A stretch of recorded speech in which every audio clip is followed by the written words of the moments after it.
Hey everyone, here I have my naked Xbox controller. Over here I've got my dusty PS4 controller, got an old Xbox One controller, and I've got the Nintendo Switch Pro controller. It's a great little controller as well. All of these controllers are official controllers from Microsoft, Nintendo, and Sony, and they all kind of retail around the 50 to 60 bucks mark, 50, 60 pounds, dollars, euros. They're all in that kind of price range. Now, obviously, you can buy cheaper third party alternatives, and there's more expensive advanced elite controllers as well. 100 bucks, 200 bucks, however much money you want to spend, you can spend on those advanced controllers. But for the most part, your average games console controller is 50 to 60 bucks. And despite the fact they are relatively expensive, they're not always as reliable as they should be. There's a number of issues that can arise. There's a number of issues that will arise over time, a year down the line, 2 years down the line. Now, I think for a lot of people, the first thought when something happens is to sell it, throw it out, and buy a new one. But for the price of these controllers, I think for most gamers, what you should always try and do is repair it if you can. You should Google the issue, you should check on YouTube for a tutorial, you should find instructions as to how to fix the problem. And one of the reasons for that is there are a number of issues that can be resolved fairly easily. And I'll talk about what's going on here, and I'll talk about some common issues. But I do have to put an asterisk on that and show you the Nintendo Joy-Con controllers, which I appear to have upside down here. Nintendo Switch Joy-Con controllers. Yes, there are some people who love these controllers. I'm not a fan of them. The reason being, these are like 60 to 70 bucks, and they're quite weak. They're not very strong. These buttons are kind of cheap feeling in my opinion, and the controllers here, they've always got stick drift. And this has been one of the major problems that Nintendo has had with these. There's a lot of good third-party alternative joysticks you can get, but yeah, these have been, in my opinion, a disappointment. I think Nintendo missed the mark with the Joy-Cons because they break so easily. There's been a lot of lawsuits over that because of it. But the reason I wanted to show you that is there are a lot of issues that you can fix yourself, but there are hardware issues in certain controllers that there's not much you can do. And in that instance, that's maybe where you have to return the games controller and get it, get a replacement or sell it, or throw it in the bin or whatever. There are some hardware issues that you just can't resolve yourself. But let's talk about what you can fix. So there's a lot of issues that can arise with the games controller, and I think at the lowest level, what you maybe see is problems that arise because of this dust and debris. If you throw a games controller somewhere, under a bed, throw it in a cupboard or something, and you go back a few months later, it's maybe dusty. Maybe even if you clean it a lot, there's a lot of dust and debris that can get caught in here. And if you do get dust, in between the buttons here, in between the bumper buttons, issues can arise. So if you look on YouTube, there's normally a lot of quick fixes on how to fix that. You'll see a lot of people using these. These are called spudger tools. And these are great because you can use these to pry open your controller, and then you can use a screwdriver to take the rest of it apart. When you do use these tools and when you try to get rid of dust, you'll see lots of different techniques with this. Some of them are really wacky, what people tell you to do. They'll say, go in with cotton buds and different things. Generally speaking, well, what you're trying to do is clean it up. You're trying to get rid of dust. I forget the right thing here. And one of the ways to do that is to use compressed air.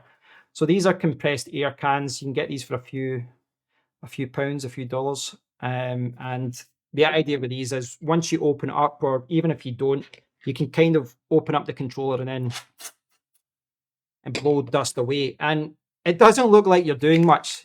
Admittedly, it doesn't look like you're doing a lot with it. But just by clearing some dust out, some debris, it can fix certain issues with a games controller. I've actually got this one from CompuCleaner. This is one that you plug into the wall. This is ridiculously powerful. This would take your head off if you let it. And this is quite good as well. And, if you find yourself buying a lot of compressed air, this is something you can get for your computer, for your PC, for your laptop, etc. So yes, that will fix a lot of problems. Dust is something that, and debris, I guess debris is a bigger issue than dust. that is something that can arise, and it's something that you can resolve. And sometimes you don't even have to open up your controller. You just have to kind of try and get in there and get the dust and that out. More often than not, though, you maybe have to open it up and and kind of get stuck in there. Now, a lot of people are maybe looking at what's on the desk here and being a little frightened. Like, I'm not a repair guy. I'm not a technician. This looks very difficult. I have recorded some clips of me doing this tear down before. I've not published them, but it's maybe something I can do in the future. But generally speaking, with an Xbox controller, for example, what you do is you use a spudger tool here. You pry that part open. Actually, what you do is like this. You pry that part open like that, and that comes open.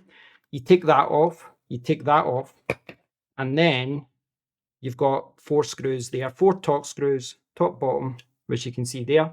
And the last one, there's a screw here, and you can see that on the other side. So 5 screws. Once you've taken these off, you've got 5 screws, and then everything kind of lifts off. It's very, very straightforward. Obviously, a different process with Nintendo controllers, with Sony PlayStation controllers. So you have to check the manuals, check the tutorials out there. I don't think there's anything out there that's going to cause any problems. I mean, you can see the screws there. It's not rocket science. One of the key things to do with this, though, is to use the right screwdriver. Don't just try and get in there with the wrong bit, what they call a screwdriver bit. You need to get, it's generally a Torx bit here. So this is like a small iFixit kit that I use. I use this a lot. If you really want to go, overboard with all this, you can buy the mega kit with all the different bits, so you've always got the right bit. But what you should do is really just check on Amazon. Look for controller repair kit, look for PC repair kit, laptop repair kit, and you'll find these kind of kits like this that have got all these little bits, and you just have to get the right screw for your controller. So do a Google search, depending on which controller you're planning on opening up. Find the right bit so that you don't waste the screw, and then you'll get it open. You'll get there, don't worry. Now, it is worth pointing out, though, when you are opening up a controller like this, you'll see that there's a lot of plastic here, and there's lots of clips here. Now, if you're careful, you'll be fine. But I will say, the risk of breaking something is not 0%. If you really get stuck in there with a screwdriver and you're not careful, you can snap something off. What I would generally say is, if you're careful with a spudger tool like this and you go around and you follow the instructions online, nothing will break. You will be okay. I've seen people saying, oh, this broke. I don't know why this broke off. And then you see them in the YouTube video and they are just going to town and with the screwdriver. They're not caring about the controller. If you do that, something will break, and then it's kind of stupid in my opinion, because what's going to happen is you're going to snap something off, then you're going to have to order a new controller or a whole new shell. So just be careful. Don't be scared to put some pressure on it, but just be careful and watch some tutorials and you should be fine. So don't be scared. You should be okay. But I do have to put that asterisk there. If you open it up, that's on you. And if if something major breaks and your controller's under guarantee, it's under warranty, you can just go in and get a replacement from your store if it's still under warranty. But for lots of us, we've got these Xbox controllers, Sony controllers, Nintendo controllers. They're a couple of years old and they're not in warranty, so you really should try and fix things yourself. So dust and debris are things that you should try and fix. Another issue, probably the biggest issue that most of us face, is, especially if you play first-person shooters, is stick drift. So stick drift is where the thumbsticks here kind of just stuck a wee bit more to the side, and I've had it with this controller actually, where you find yourself, the guy's just looking up at the skies with his gun, because there's just a tiny amount of drift up the way or down the way to point you in the wrong direction, and it's quite hard to resolve that. Now, you will see some people telling you that to fix stick drift, you can do things like that, and that's true. You can actually fix a lot of issues with the Xbox controller, for example, without even opening it up. You can just move this around, you can get the air compressor in, and then you can put some WD-40 in, and you'll be surprised how much that helps. Just getting getting rid of the dust and getting some oil in there, getting some WD-40, that's really going to help. It really does help. Don't use proper oil that you would use in your car, use WD-40. Yeah, it's amazing how much that can help just with the contacts and getting the contacts when you're moving it about. So there's a number of issues that you can fix with stick drift just by getting rid of dust and putting some WD-40 on there. With the Xbox controllers and with a lot of modern controllers, you'll see that it kind of looks like this. This is what's underneath, and there's like little elastic bands, etc. If you examine this and those little bands are snapped like that, then you probably have to replace the whole thing or see if you can get replacement. It gets a little bit more technical at that point, but this whole part can be replaced. You'll see them on Amazon. People sell replacement parts for this that say that it's more advanced, that it's better. Yeah, so this is another issue where something can go wrong. And it's kind of trial and error at that stage. If you're trying to fix a stick drift issue on the Xbox, for example, you'd start like this and you'd try and get the dust away with an air compressor, and then you'd try and put some WD-40. You test it again. No, then, well, okay, this is when you open it up. If that doesn't work, open it up. Then you're examining this to make sure that everything's okay. And if you can, get it all cleaned up here, if you don't see anything obvious, this is not snapped, then you might have to replace it. But I've did that before myself. I've opened it up, I've cleaned all the dust away, and I've put WD-40 on, and then I went back on and played Call of Duty, and it was unbelievable how much better it was. So that is another thing that you can do. It is a common problem. It is something you will face, and you'll see a lot of people replacing these parts as well. So that is a common problem that might come up as well. Other problems that may arise are with the bumper buttons and stuff as well. Said, maybe something can snap up here. And that's maybe brings me back full circle to what's going on here and why this is all like this. So yesterday I was playing on the Xbox Series X and everything was fine. Nothing, a little bit of stick drift, but not everything was fine. And I was playing the game, and then I come back after 5 minutes, and all of a sudden this RB button up here, which is equivalent to this, was not working. So this is the older Xbox One controller, but I'll use this to demonstrate what was wrong. I was playing the game, and then this was clicking, this was not. And what happened was this was kind of half pressed in, and it wasn't clicking at all. It was not clicking at all. It was kind of in like that, kind of halfway, and that was clicking. That still worked fine. Went into the Xbox test area, and it wasn't showing that I was pressing the button. Nothing was there. So clearly there was an issue. So I've opened it up to diagnose whether it's a hardware issue, whether it's something, has broken. So it's maybe an easy fix. So when you get it open, this part is actually still on. You've got this part, and you've got this part over. Get this part over it as well that goes over the button like that. Then you just kind of lift those clips up and you can get the bumper off. So when I was looking at this morning, I looked around and I was comparing the left to the right side, and I could not see any issues with it, none at all. So then I looked at the bumper, and it became obvious what was wrong.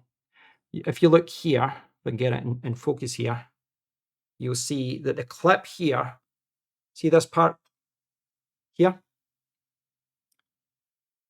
This part had came off. It was like lying like that. You can get it. Yeah, so it's like that. So this part has snapped off. And from looking online, from what people have said, it's a weak point. It's a common problem. It does happen.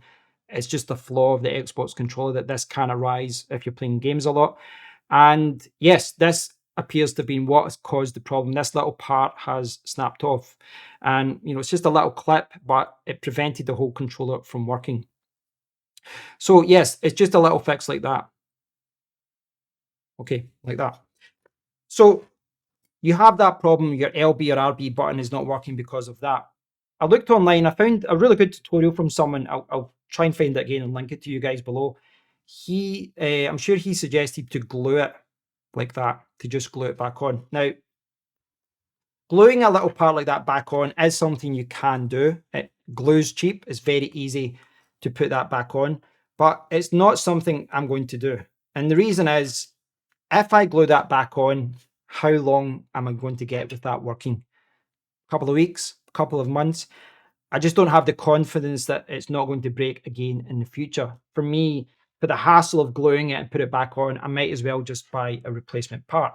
And I'll tell you why. If I go into Amazon just now, you can see that if you search for Xbox Series X controller, RB replacement, LB replacement, you'll see that there's a lot of replacement parts out there, and they're like $6-7. You know, if you look at this one, for example, you get 2 Torx screwdrivers to open the controller up. You get the spudger tool, you get the little bit for the back, you get the triggers, you get the bumper buttons as well, the LB and RB.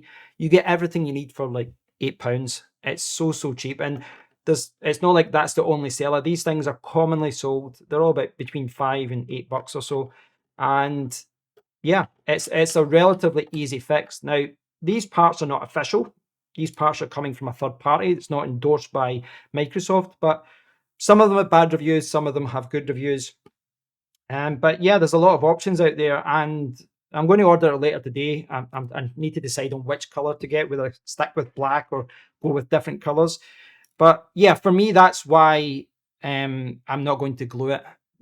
I don't want to, you know, just glue it back on and then play it, and then in the middle of a game in a few weeks it just stops in the middle of the game and my game's night's ruined. I'd rather just buy the replacement part now and fix it.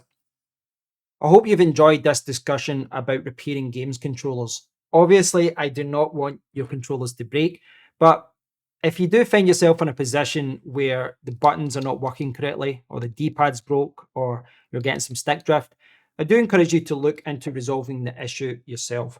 You'd be surprised at how many of these problems with controllers can be resolved simply by removing some dust and debris. And for other problems, you just have to take the shell off. You need to open it up and then investigate what's going on. And you'll find that with stick drift that you can fix a lot of issues just by, you know, using some WD-40 there or replacing this module here. And with other issues, well, it might just be like mine where you need to order a replacement part. And I think that's a sensible thing to do because, you know, you spend $5 or $10 and you can repair it and you can get another couple of years out of your controller, hopefully. So thanks for watching, guys. I do hope you've enjoyed this video. As always, I'd love to hear your thoughts on this. I'd love to hear, especially from those of you who have repaired your controller. Please leave a comment below. And until next time, take care.